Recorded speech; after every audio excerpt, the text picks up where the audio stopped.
Hello and welcome to this Zeneta webinar on the unfolding crisis in the Red Sea and Gulf of Aden region. It's fair to say we've received a lot of questions from Zeneta customers as well as colleagues across the industry since this situation sadly started to escalate in the Red Sea region just before the weekend.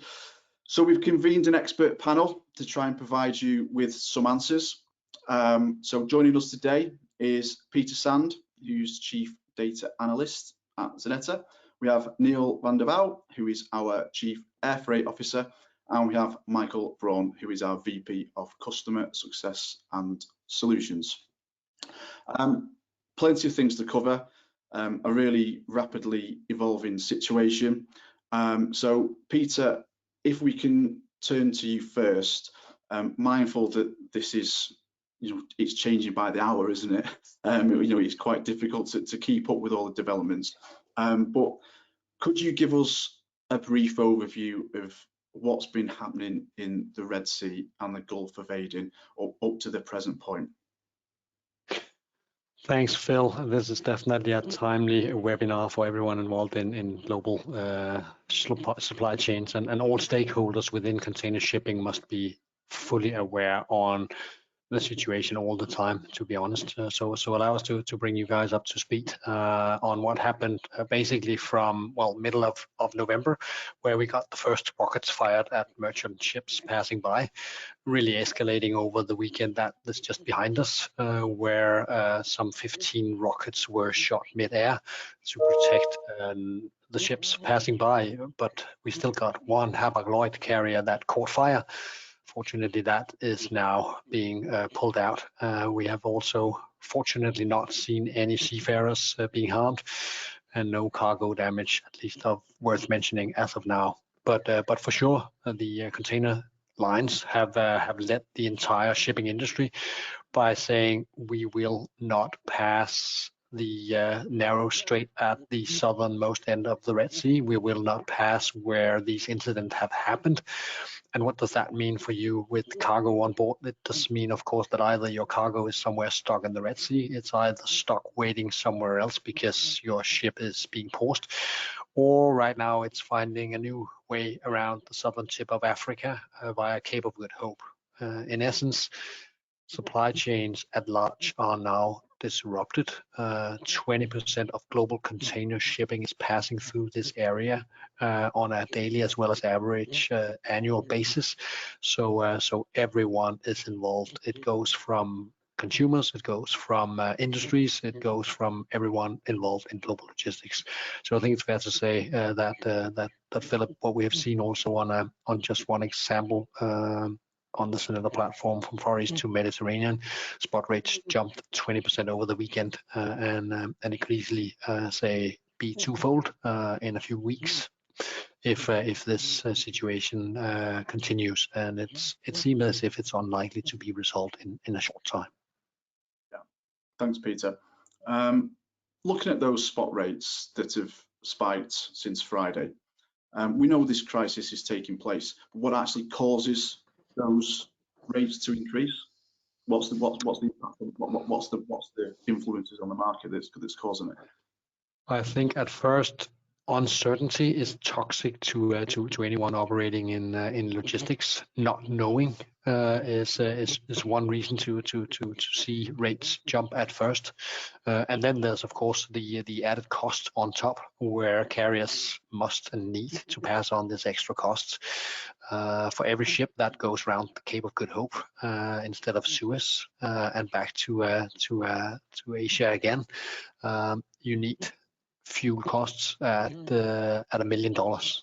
So someone's got to pay for that extra cost. Of course, there's also, you might argue, money saved from not having the Suez transit, but in essence, you need more ships also to uphold the current service levels.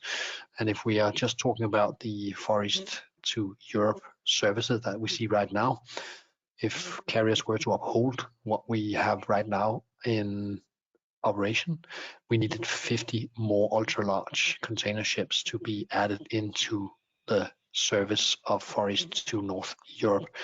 ships that are not necessarily readily available right now, even though we have some idling capacity in the Far East available at first.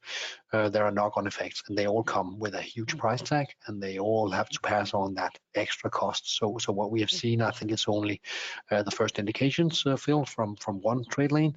We have also seen CMA evoke force majeure clause already, allowing them not only to reroute but also to pass on all that extra cost. Obviously, that will be a standard to follow by many other of the carriers as they seek the same. Yeah. Just looking at it, I mean, historically, there's been piracy in the area, hasn't there, for decades, maybe hundreds of years. Why is this so different? Why is this threat so different, and why is it escalated so seriously? Only yesterday, the American Secretary of Defense, Lloyd Austin, announced this task force with a code name Operation Prosperity Guardian. It's supposed to build on top of the anti-piracy measures that have already been in place in Gulf of Aden for a decade or so, where warships have made a convoy for merchant ships to pass that narrow strait in a safe manner. But the problem with this case is that it's not a never given that you just need to dug out of the sand dunes, right? It's not as easy to fend off fast-going dinghies within a safely guarded convoy with several Navy ships around. No, this is advanced missile systems that you need in order to avoid the damage done from incoming missiles. And that's a much taller ask for also governments and those forces that need to be a part of the solution, short term as well as long term. So it is an area that is often haunted by disruptions and incoming say obstructions to an otherwise say free-flowing global trade, which needs to be secured.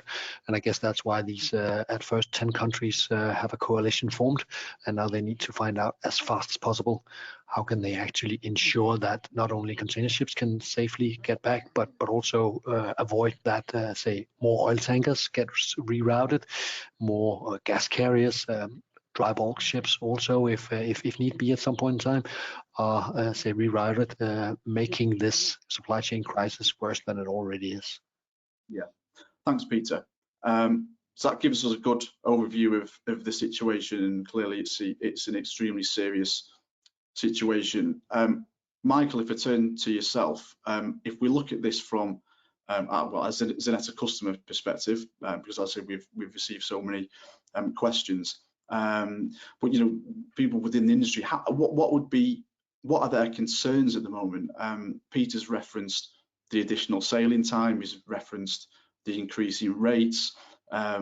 What is their priority at the moment? What's really front of mind for our customers? Yeah, it's actually twofold. On the one side, it's clearly the service issue and the reliability. A lot of goods are now going to be delayed, at least by 10 to 15 days because of the rerouting, or also some of the boxes even be installed at the moment at the Red Sea directly. So that's definitely causing some headaches, especially for the operational teams who wanted to have a kind of a quiet Christmas time and now need to see how can they manage that. So far what we see on the kind of operational side, this is the most burning question, and it typically affects the early services. So the longer it goes, the better everybody will be aligned on, because there will be schedules changed, there will be shipment change and so on, and you will have new kind of advanced system that will then maybe later on play down into potential air freight usage. But for the time being, that is something which can be operationally handled. The bigger concern, what is now happening or what is being seen, is what does it really mean in the long term? And that refers to Peter's comments about uncertainty. Uncertainty is always the biggest poison for every commercial instrument, because usually you want to have a clear planning. You can plan ahead, you can see ahead, so that you can actually accordingly also set a price. And that is now completely set apart. On the short term, it just causes some additional costs because the carriers will declare force majeure, so they will come up with additional surcharges. That's only kind of making your individual shipment more expensive, which you of course don't like as a shipper, but in the short term you will probably just cover it. The bigger problem is going to be the long-term effects. how long does it really take until this corridor is going to be usable again, if at all? What does it really mean in terms of scheduling or in terms of pipelines and traffic jams and so on?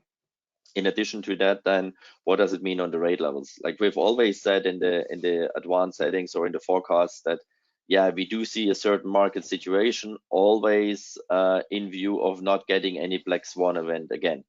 That now is clearly one of these black swan events, and the big question will be, is it going to last for long, or is it only going to be now in the news or across Christmas? The longer it's going to last after the Christmas period, the more it will have a direct impact on the long-term tenders going on at the moment, all price negotiations happening in January. Also the effect on capacities in regards of the view of Chinese New Year. So there's a lot of uncertainty if this thing lasts on for longer than, let's say, 2 weeks. And I mean, this is probably the decisive point why the military is at the moment intervening to see if they can save the corridor again. And then it might have been only a kind of storm across Christmas. If it's lasting into January, we will see more disruptions and then also an impact on the longer term rates on other trades than the directly affected ones. Yeah. So if shippers are locking into the longer term rates for 2024, how will they view the spot market, how that evolves in 2024 and the risks that are associated with that? Well, you clearly see some impacts now immediately on the first trade, which are the direct affected ones, because leaving from the Mediterranean, yes, you have kind of nearly double the distance. So this is clearly having an indirect impact. With all of the others, it will be a question of the available capacity. So that will take some time to materialize, and we will most probably see it in the beginning of January.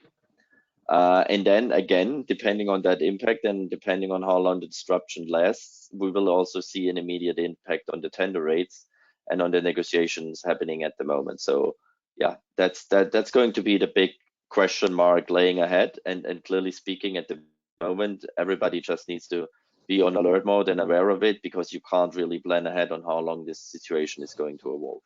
And as we have seen before, yes, there are still a lot of idle capacities in the market, but that has always been a matter of fact. So the question is really, do you have the capacities at the right point where you need it after such a disruption? And that's usually then creating the imbalances and the price peaks. And that's clearly something which we cannot rule out with such a situation lying on the most prominent areas, because at the moment the kind of disruption is similar to the Ever Given incident, and that one had a massive price impact 2 years ago. Yeah, thanks, Michael. Niall, if we head over to yourself, Xeneta provide intelligence in the air as well as the ocean, and we know how closely linked and interconnected those two modes are. From your perspective, what kind of impact could you see the issues in the Red Sea and Gulf of Aden have on the air freight sector? And you know, looking at the timelines that Michael's just outlined, and when might we start to see any impacts? Thank you, Phil. Well, it could start pretty quickly. Yeah, both Michael and Peter mentioned, you know, toxic, poisonous. But for the air freight, people trying to make money in the air freight domain, and let me choose my words carefully here, they live of these kind of crises. Because at the moment there's uncertainty and shippers are not sure that their goods could reach the shelves. As long as it's plannable, you know, whether it's 5 weeks or it becomes now 7 weeks of sailing, I don't think that is too much of an issue. But when they don't know, that's when air freight becomes a more of a viable option. The flights out of Asia Pacific into Europe are already pretty full at the moment. 97% of global trade goes by ocean. You know, 3% goes by air. So only a slight shift on the ocean side could have a profound impact on the air freight market, considering that, you know, flights are already pretty full. And then when the fear of missing out, you know, hits the market, you know, rates, especially spot rates, could go up pretty quickly. So I would expect that there are export managers already in Asia thinking, should we put our goods, should we give them to the ocean side, or let's wait a little and see, maybe partly ocean and partly air, to make sure at least some of it would arrive in time. So I think that uncertainty is there already, and yeah, if that continues for just a couple of days, I would expect to already have certain people decide, oh, let's move at least part of our planned transportation towards air. Yeah, and is there a risk similar to what we just discussed with Michael around more profitable spot rates being privatized than longer term? Because I remember us talking, didn't we, about the Vietnam in the lead up to Golden Week. Yep. Is that something that you could see happen on a wider scale if this crisis does start to impact air freight? Especially the spot rates could go up, and then yeah, it's a little bit, what will the airlines do? Will they decide, let's go for a gamble and see if we can make a bigger buck by going more on the short-term market, yeah, but thereby perhaps, let's say, what's the right word, bringing a bit of friction with their customers, by not adhering to the contracts that might be in place.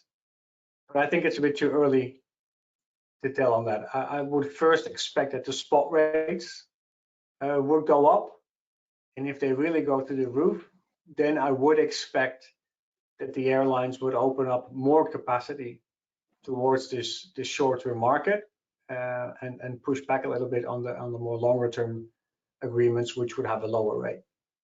Yeah, thanks, Niall. Peter, if we return to this as a more kind of overall view of the crisis, as we said, it's changing by the hour, and not too long ago, the US government announced the multinational naval force will be deployed to the Red Sea. There's been a statement from the Houthi militia today, which was essentially their action in the region is going to continue regardless of the actions of the US-led coalition. Quite strong rhetoric. Do you think? I mean, this all plays into further uncertainty, doesn't it? Whether it's the actions of the coalition, whether it's the rhetoric coming from the Houthi militia. How do you see this evolving in the next days, weeks? You know, as you say, you know, we've had force majeure issues. We've had Maersk that said they don't know when it will be safe to transit those waters. If this lasts a few days, are we kind of, you know, it doesn't feel that, does it? You know, how does this rhetoric play into the market? Regardless of what may seem to be swift and decisive action by politicians setting up this task force, what I'm hearing is that the main carriers are not impressed by what's going on right now. I think they fear that that the political tactics may come in the way of a swifter solution, whereas they would just like a peaceful transit to get back ASAP. Of course, they are painfully aware of the fact that it will not come about tomorrow. It will not come about by Friday. More needs to be done, but they can also see that some of those forces that needs to be set in motion now may come from those that deter pirates right now. So it's always a fine balance between the interest of the industry and the interest of politicians, trying to, of course, also balance the interest of the some of the regional power countries that appear to be somewhat indecisive, or at least not in agreement of how to deal with this situation. So you cannot just say strike with great force, even if you wanted to, because that will not necessarily be a very good solution. We need patience, I guess. I know I'm not a very patient guy myself, and I can imagine that many of the shippers having cargo in an uncertain place right now also not necessarily see themselves as very patient persons. But patience is what is required by everyone involved in this situation right now, because only by having the right amount of patience you can ensure at least some sort of, say, continued movement of goods, making sure that whatever seems to be a delay of 2 weeks will not be massive uncertainty beyond your scope of what you can actually handle. So getting back to what can you do as a shipper, as always, the response is pretty close to your heart.